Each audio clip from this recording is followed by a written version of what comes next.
ಸ್ನೇಹಿತರೆ ನಮಸ್ಕಾರ, ನಾನು ನಿಮ್ಮ ಹಾರಮದಾನ್. ಎಲ್ಲರೂ ಹೇಗಿದ್ದೀರಾ ಫ್ರೆಂಡ್ಸ್? ಎಲ್ಲರೂ ಚೆನ್ನಾಗಿದ್ದೀರಾ ಅಂದ್ಕೊಳ್ತೇನೆ. ಮತ್ತೆ ಇವತ್ತು ನಮ್ಮ PRR ಪೆರಿಫೆರಲ್ ರಿಂಗ್ ರೋಡ್ ಗೆ ಸಂಬಂಧಿಸಿದಂತೆ ಒಂದು ತುಂಬಾನೇ ಮುಖ್ಯವಾದಂತಹ ಮಾಹಿತಿ ಇದೆ. ಅದರ ಬಗ್ಗೆನೇನೆ ಈ ವಿಡಿಯೋದಲ್ಲಿ ಮಾತಾಡೋಣ.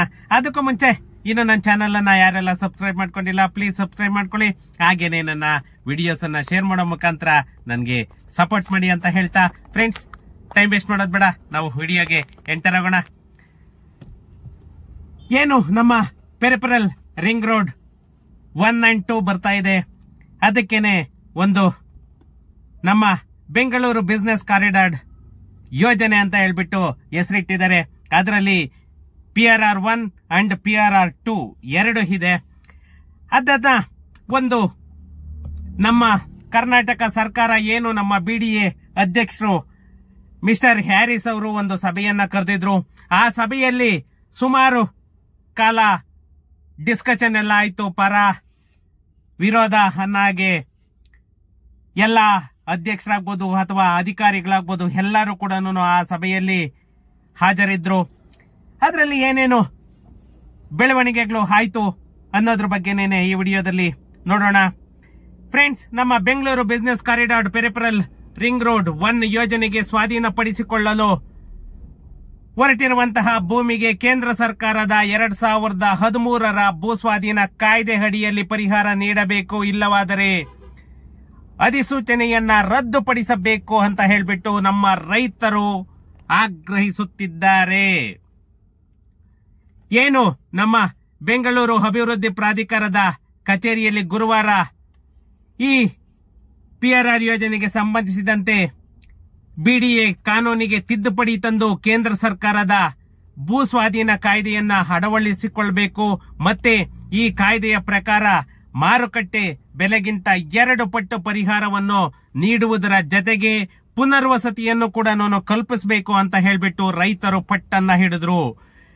ನಮ್ಮ PRR ರೈತ ಹಾಗೂ ನಿವೇಶನದಾರರ ಸಂಘದ ಅಧ್ಯಕ್ಷರಾದಂತಹ ಮಾವಳ್ಳಿ ಪುರದ ಶ್ರೀನಿವಾಸ್ ಅವರು ಕೂಡ ಮಾತಾಡಿ 1894ರಲ್ಲಿ ಬ್ರಿಟಿಷರು ರೂಪಿಸಿದಂತಹ ಕಾನೂನಿನ ಅಡಿ ನೀಡುವ ಪರಿಹಾರ ನಮಗೆ ಯಾವುದೇ ಕಾರಣಕ್ಕೂ ಕೂಡ ಬೇಡ. ಮೆಟ್ರೋ ರೈಲ್ವೆ, KIDB, KHB ಸೇರಿ ಅನೇಕ ಪ್ರಾಧಿಕಾರಗಳು 2013ರ ಕಾಯ್ದೆಯನ್ನ ಅಳವಡಿಸಿಕೊಂಡು ವಿವಿಧ ಯೋಜನೆಗೆ ಪರಿಹಾರವನ್ನ ನೀಡ್ತಾ ಇವೆ. 2006ರಲ್ಲಿ ಏನು ಅಧಿಸೂಚನೆ ಹೊರಡಿಸಿ ಅಲ್ಲಿಂದ ಇಲ್ಲಿವರೆಗೆ ಯೋಜನೆಯನ್ನ ನೆನಗುದಿಗೆ ಬೀಳ್ಸೋ ತರ ಮಾಡಿಕೊಂಡು ನಮ್ಮ ಕರ್ನಾಟಕ ಸರ್ಕಾರ ಟೈಮ್ ವೇಸ್ಟ್ ಅನ್ನ ಮಾಡಿಕೊಂಡು ಟೈಮ್ ಪಾಸ್ ಅನ್ನ ಮಾಡಿಕೊಂಡು ಬಂದಿದೆ. ಪರಿಹಾರ ನೀಡಲು ಏನು ತೊಂದರೆ ಆಗಿತ್ತು ಅಂತ ಹೇಳ್ಬಿಟ್ಟು ಮಾವಳ್ಳಿ ಶ್ರೀನಿವಾಸ್ ಅವರು ಕೂಡ ಕೇಳಿದ್ರು. ಯಾಕಂತ ಅಂದ್ರೆ ಅಧಿಕಾರಿಗಳು ಅವರ ಮನೆಯಿಂದ ಏನು ಹಣವನ್ನ ತಂದು ಕೊಡ್ತಾರ ಅಂತ ಕೂಡ ಅವರು ತರಾಟೆಗೆ ತಗೊಂಡ್ರು. ಏನು ನಮ್ಮ ಪೆರಿಫೆರಲ್ ರಿಂಗ್ ರೋಡ್ ಬಗ್ಗೆ ಸುಮಾರು 400 ಜನ ರೈತರು ನ್ಯಾಯಾಲಯದಲ್ಲಿ ಆಲ್ರೆಡಿ ಒಂದು ಕೇಸನ್ನ ಫೈಲ್ ಮಾಡಿದ್ದಾರೆ. ಸುಮಾರು 400 ಕೇಸ್ ಫೈಲ್ ಆಗಿದೆ. 400 ಕೇಸ್ ಫೈಲ್ ದಾಖಲಾಗಿದ್ರು ಕೂಡ BDA ವರ್ತನೆ ಒಂದು ತರಹ ಡಿಫರೆಂಟ್ ಆಗಿ ವರ್ತಿಸ್ತಾ ಇದ್ದಾರೆ BDA ಅಧಿಕಾರಿಗಳು. ಈ ನಮ್ಮ ಪೆರಿಫೆರಲ್ ರಿಂಗ್ ರೋಡ್ಗೆ ಗುರುತಿಸಿರುವಂತಹ ಸರ್ವೆ ನಂಬರ್ಗಳ ಭೂಮಿಗೆ 60% ಮಾರ್ಗಸೂಚಿ ದರ ಕಡಿಮೆ ಮಾಡಲಾಗಿದೆ.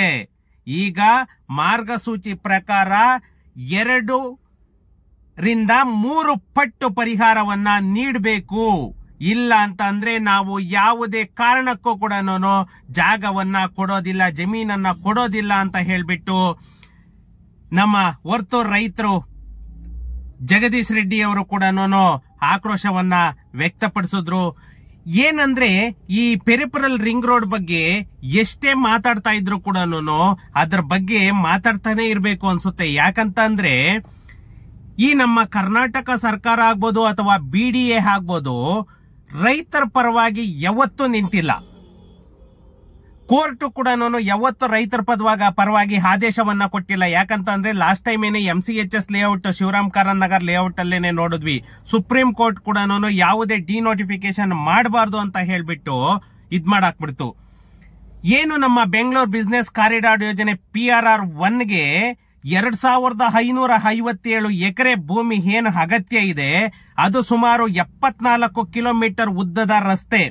ಈ ರಸ್ತೆ ಸುಮಾರು 77 ಗ್ರಾಮನ್ನ ಆಕ್ರಮಿಸ್ಕೊಳ್ತಾ ಇರೋದು. 77 ಗ್ರಾಮಗಳು ಹಾದು ಹೋಗ್ತಾ ಇದೆ. ಸುಮಾರು 100 ಮೀಟರ್ ಕಾರಿಡಾರ್ ರಸ್ತೆಯಲ್ಲಿ ಸುಮಾರು 65 ಮೀಟರ್ ರಸ್ತೆ, 35 ಮೀಟರ್ ವಾಣಿಜ್ಯೋದ್ಯಮ ಕಮರ್ಷಿಯಲ್ ಸೈಟ್ ಅನ್ನ ಮಾಡ್ತಾ ಇರೋದು. ಯಾಕಂದ್ರೆ ಇವರಿಗೇನದ್ರಲ್ಲಿ ಕಡಿಮೆ ಇನ್ಕಮ್ ಏನ್ ಬರಲ್ಲ, ತುಂಬಾನೇ ಅದು ಎಕ್ಸ್ಪೆಕ್ಟೇಷನ್ ಇಲ್ಲ, ಆ ತರ ವಸೂಲಿ ಮಾಡ್ತಾರೆ ಇವರು. ಆಲ್ರೆಡಿ ಉಡ್ಕೋ ಬ್ಯಾಂಕಿಂದ 27,000 ಕೋಟಿ ಲೋನ್ ಕೂಡ ಆಲ್ರೆಡಿ ಸ್ಯಾಂಕ್ಷನ್ ಆಗೋಗಿದೆ. ಈ ಯೋಜನೆ ಏನಿದೆ, ಇದು ಹೊಸೂರು ತುಮಕೂರು ರಸ್ತೆಗಳನ್ನ ಸಂಪರ್ಕಿಸುವ ಮೂಲಕ ನಗರವನ್ನ ಭಾಗಶಃ ಟೋಟಲಿ ಸುತ್ತುವರೆದಿದೆ. ಈ ಯೋಜನೆ ಸುಮಾರು 27 ವರ್ಷಗಳ ಹಳೆಯದು. 2020 ಆಗಿರೋದು ಇದು. 2005 ಇದು ಯೋಜನೆಯನ್ನ ತಗೊಂಡ್ ಬಂದಿದ್ದು. ಆದ್ರೆ ಇಲ್ಲಿವರೆಗೂ ಕೂಡ ಯಾವುದೇ ಒಂದು ಪ್ರೋಗ್ರೆಸ್ ಅನ್ನೋದು ಮಾಡಲಿಲ್ಲ. ಏನು ಈ PRR ಯೋಜನೆಗೆ ಭೂ ಸ್ವಾಧೀನ ಪ್ರಕ್ರಿಯೆ 2005 ಸೆಪ್ಟೆಂಬರ್ 23ರಿಂದ ಆರಂಭವಾಗಿ ಇಲ್ಲಿವರೆಗೂ ಕೂಡ ಅದು ನಡ್ಕೊಂಡು ಹೋಗ್ತಾನೇ ಇದೆ. ಏನು ಈ ನಮ್ಮ ಕರ್ನಾಟಕ ಸರ್ಕಾರ ಒಂದೊಂದು ದಿನೇ ಬದಲಾವಣೆಯನ್ನ ಮಾಡ್ತಾ ಇದೆ. ಆದರೆ ಜನಗಳಿಗೆ ಮಾತ್ರ ಯಾವುದೇ ತರಹದ ಪರಿಹಾರದಲ್ಲಿ ಬದಲಾವಣೆ ಆಗ್ತಾ ಇಲ್ಲ. ಬೇರೆ ಎಲ್ಲಾ ಇದ್ರಲ್ಲೂ ಕೂಡ ಅವರು ಬದಲಾವಣೆಯನ್ನ ಮಾಡ್ಕೊಳ್ತಾ ಇದ್ದಾರೆ, ತಿದ್ದುಪಡಿಯನ್ನ ಮಾಡ್ಕೊಳ್ತಾ ಇದ್ದಾರೆ. ಆದ್ರೆ ಹಳೆ ಕಾನೂನಿನ ಹಳೆ ಆಕ್ಟ್ ಪ್ರಕಾರ, ಹಳೆ ಕಾಯ್ದೆ ಪ್ರಕಾರನೇನೆ ಪರಿಹಾರವನ್ನ ಕೊಡ್ತೀವಿ ಅಂತ ಹೇಳ್ಬಿಟ್ಟು ಇವರು ಪಟ್ಟನ್ನ ಹಿಡಿದಿದ್ದಾರೆ BDA ಅಧಿಕಾರಿಗಳು. ಯಾಕಂತ ಅಂದ್ರೆ ನೋಡಿ, ನಿಮ್ಗೆ ಅಕ್ಕಪಕ್ಕ ಸಿಟಿ ಲಿಮಿಟ್ ಅಲ್ಲಿ 6 ರಿಂದ 7 ಕೋಟಿ ಇದೆ. ಆದ್ರೆ ಇವರೆಲ್ಲ ಕೊಡ್ತಾ ಇರೋದು 2 ಕೋಟಿಯಷ್ಟು. ಈ ನಮ್ಮ ಪೆರಿಫರಲ್ ರಿಂಗ್ ರೋಡ್ ಯಾವ ತರ ಇದಾಗ್ತಾ ಇದೆ ಅಂತ ಅಂದ್ರೆ, ರೈತರನ್ನಷ್ಟೇ ಅಲ್ಲ, ಅಲ್ಲಿ ಎಷ್ಟೋ ಲಕ್ಷ ಜನ ಮನೆಗಳು ತಗೊಂಡಿರೋರು ಕೂಡ ಅವರ ಗೋಳನ್ನು ಕೂಡ ನೋಡಕ್ ಆಗ್ತಾ ಇಲ್ಲ. ಇದು ಅವ್ರು ಹೇಳ್ತಿರೋದು 100% ಕ್ಯಾನ್ಸಲ್ ಅನ್ನ ಮಾಡಿ ತಿರುಗಬೇಕಾದ್ರೆ ನಿಮ್ಗೆ ಎಲ್ಲಿ ಬೇಕೋ ಅಲ್ಲಿ ಜಾಗ ತಗೊಳ್ಳಿ ಅಂತ ಹೇಳಿ ಕೂಡ ರೈತ ಸಂಘದ ಅಧ್ಯಕ್ಷರು ಕೂಡ ಹೇಳ್ತಿದ್ದಾರೆ, ರೈತರು ಕೂಡ ಹೇಳ್ತಾ ಇದ್ದಾರೆ. ಯಾಕಂತಂದ್ರೆ ಇವತ್ತು ಇವ್ರು 2005ನೇ ಇಸ್ವಿನಲ್ಲಿ ಅಲ್ಲಿ ಏನು ಡೆವಲಪ್ ಆಗಿರ್ಲಿಲ್ಲ ಏರಿಯಾ. ಅವಾಗ ಇವರು ತಗೊಂಡಿದ್ದಾಗ್ಬೋದು, ಇದ್ ಮಾಡಿರೋದಾಗ್ಬೋದು, ಅದೆಲ್ಲಾನು ಓಕೆ ಆಗಿತ್ತು. ಬಟ್ ಇವತ್ತಿಗೆ ಅದು ಅವ್ರು ಏನ್ ಅವಾಗ ಸರ್ವೆ ಮಾಡಿ ಎಲ್ಲಾನು ಕಲ್ಲುಗಳಾಕಿದ್ರು, ಅದು ಇವತ್ತು ಫುಲ್ಲಿ ಡೆವಲಪ್ಡ್ ಏರಿಯಾಸ್. ಅದರಿಂದ ಇದನ್ನ ಕೈ ಬಿಡಬೇಕು. ಈ ಜಾಗನ ಕೈ ಬಿಟ್ಟು ರೂರಲ್ ತಗೊಂಡ್ಲಿ ಬಿಡಿ. ರೂರಲ್ ತಗೊಂಡಾಗ ಏನಾಗುತ್ತೆ, ಆಟೋಮೆಟಿಕ್ ಅವರಿಗೆ ಸ್ವಲ್ಪ ಕಾಸ್ಟ್ ಕಡಿಮೆ ಆಗುತ್ತೆ. ಯಾಕಂದ್ರೆ ಅಲ್ಲೆಲ್ಲ ಜಮೀನು ಇನ್ನೂ ಅಷ್ಟು ಡೆವಲಪ್ಮೆಂಟ್ ಆಗಿಲ್ಲ.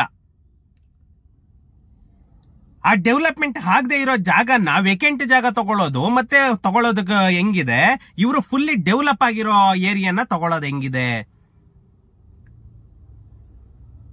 ಏನು ಈ ಸಭೆನಲ್ಲಿ ನಮ್ಮ BDA ಅಧ್ಯಕ್ಷರು ಹ್ಯಾರಿಸ್ ಅವರು ಕೂಡ ಏನು ನಮ್ಮ ರೈತರ ಬೇಡಿಕೆಯನ್ನ ಆಲಿಸಿದ ನಂತರ ಕೂಡ ಅವರು ಕೂಡ ಮಾತಾಡಿದ್ರು.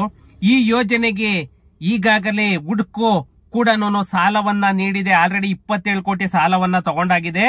ಈಗ ಈ ಯೋಜನೆಯನ್ನ ಬೇಡ ಅಂತ ಅಂದ್ರೆ ಹೆಂಗೆ, ಇದಕ್ಕೆ ನನ್ನ ಹತ್ರ ಉತ್ತರ ಇಲ್ಲ. ಮುಖ್ಯಮಂತ್ರಿ ಸಿದ್ದರಾಮಯ್ಯ ಅವರು ಮತ್ತೆ ಉಪಮುಖ್ಯಮಂತ್ರಿ DK ಶಿವಕುಮಾರ್ ಅವರ ಹತ್ರ ನಾನು ಮಾತಾಡ್ಬಿಟ್ಟು ನಿಮ್ಮ ಬೇಡಿಕೆಗಳ ಬಗ್ಗೆ ಪ್ರಸ್ತಾಪವನ್ನ ಇಟ್ಟು ಅದರ ಬಗ್ಗೆ ಅವ್ರ ಹತ್ರ ಡಿಸ್ಕಷನ್ ಅನ್ನ ಮಾಡಿ ನಾನು ನಿಮ್ಗೆ ಹೇಳ್ತೀನಿ ಅಂತ ಹೇಳ್ಬಿಟ್ಟು ಹ್ಯಾರಿಸ್ ಅವರು ಕೂಡ ಅಲ್ಲಿಂದ ಜಾರ್ಕೊಂಡ್ರು. ಅವರು ಕೂಡ ಯಾವುದೇ ತರ ಒಂದು ಅಲ್ಲಿ ಭರವಸೆಯನ್ನ ಕೊಡ್ಲಿಲ್ಲ. ಯಾಕಂದ್ರೆ ನಿಮ್ಮ ನೋವು ಕಷ್ಟ ಎಲ್ಲನೂ ನಾನು ಅರ್ಥಕೊಳ್ತೀನಿ. 40% ಅಭಿವೃದ್ಧಿ ಪಡಿಸಿದಂತಹ ಭೂಮಿಯನ್ನ ಪರ್ಯಾಯವಾಗಿ ಪರಿಹಾರ ನೀಡ್ತಾ ಇದ್ದೀವಿ. 60% ಇವರಿಗೆ, 40% ರೈತರಿಗೆ ಈ ಅನುಪಾತದಲ್ಲಿ ನಾವು ಮಾಡಬೇಕು ಅಂತ ಹೇಳ್ಬಿಟ್ಟು ಸುಮಾರು ಅದರ ಲೆಕ್ಕದಲ್ಲಿ ಹೋದ್ರೆ 9,600 ಅಡಿ ಒಂದು ಎಕರೆಗೆ ಜಾಗ ಕೂಡ ಸಿಗುತ್ತೆ ಅಂತ ಕೂಡ ಹೇಳಿದ್ರು. ಮತ್ತೆ ಅಲ್ಲಿ ಎಷ್ಟೋ ಜನ ರೈತರು, ಯಾಕಂದ್ರೆ ಇವತ್ತು ಅಲ್ಲಿ ಏನು 77 ಗ್ರಾಮಗಳನ್ನ ಇದು ಆಕ್ರಮಿಸ್ಕೊಳ್ತಾ ಇದೆ, ಅದು ಹೋಗ್ತಾ ಇದೆ. ಅಷ್ಟು ರೈತರ ಗೋಳು ಕೂಡ ಅಲ್ಲಿ ನೋಡ್ಲಿಕ್ಕೆ ಆಗ್ತಾ ಇಲ್ಲ.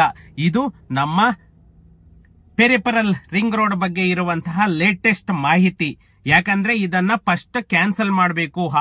ಅವಾಗ ಹೊರಡಿಸಿರುವಂತಹ ಸುತ್ತೋಲೆಯನ್ನ ಕ್ಯಾನ್ಸಲ್ ಮಾಡಿಬಿಟ್ಟು ಇವಾಗ ಹೊಸದಾಗಿ ಸುತ್ತೋಲೆಯನ್ನ ಹೊರಡಿಸಿ ಅಂತ ಹೇಳ್ಬಿಟ್ಟು ರೈತರ ಆಗ್ರಹ ಮಾಡ್ತಾ ಇದ್ದಾರೆ. ಬಟ್ ಅದಕ್ಕೆ ಕರ್ನಾಟಕ ಸರ್ಕಾರ ಯಾವ್ದು ರೀತಿ ಸ್ಪಂದಿಸುತ್ತೆ ಕಾದು ನೋಡೋಣ. ಓಕೆ ಫ್ರೆಂಡ್ಸ್, ಸಿಗೋಣ ನೆಕ್ಸ್ಟ್ ವಿಡಿಯೋದಲ್ಲಿ. Thank you.